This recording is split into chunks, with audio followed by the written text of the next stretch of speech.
Hi, my name is Tawnya, and I'm here today to talk to you about busting home buying myths. So we're going to go through a few of these. The first one that we want to talk about is number one is now is not the time to buy.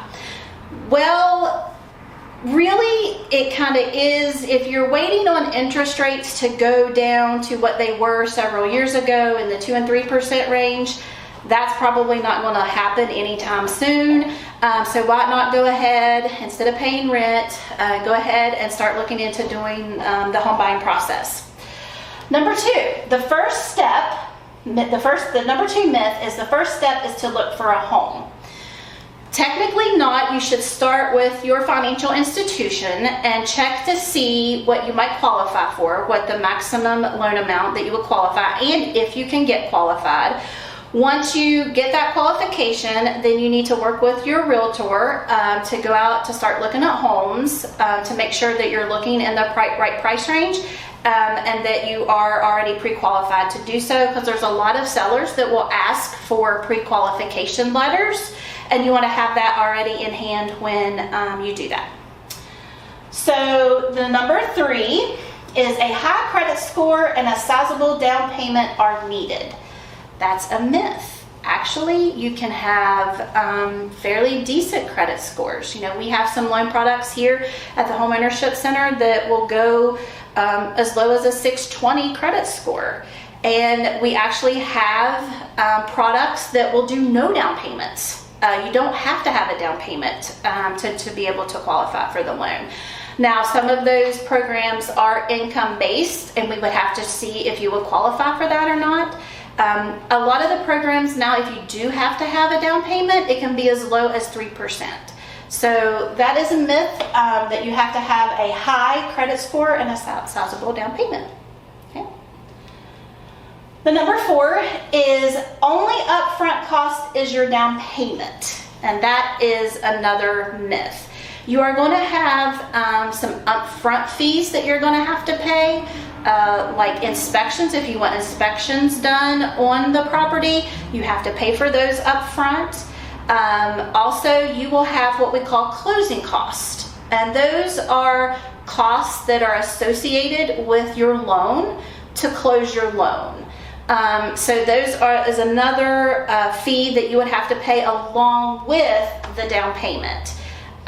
Those fees can vary based on what loan that you're getting and what financial institution that you're working with. So you need to check with them to see what those fees are. And we encourage all of our buyers to shop around with different financial institutions to see what interest rates and what closing costs you can get with each one. Number five, home inspections are not necessary. Of course, you can buy a home without having an inspection done, but here at the HomeOwnership Center, we strongly encourage all of our clients to have home inspection done, because you know it costs about $450 to have that done, to have a professional home inspector to come in and look at that property. The way we explain it is you'd rather pay $450 up front and know what you're buying, or not have an inspection done and 3 months down the road have a lot of issues and owe thousands of dollars on a home that you didn't have an inspection done. So we strongly encourage you to have inspections done. Okay. Number six, you should always buy the most expensive house you can afford. And that is a big no. Because the way we look at income when you are purchasing a home is we go off of your gross income. And that is your income before all your taxes are taken out, before all your retirement accounts are taken out, before your health insurance is taken out. So really what you need to be looking at is, you know, what you can afford sensibly based off your budget.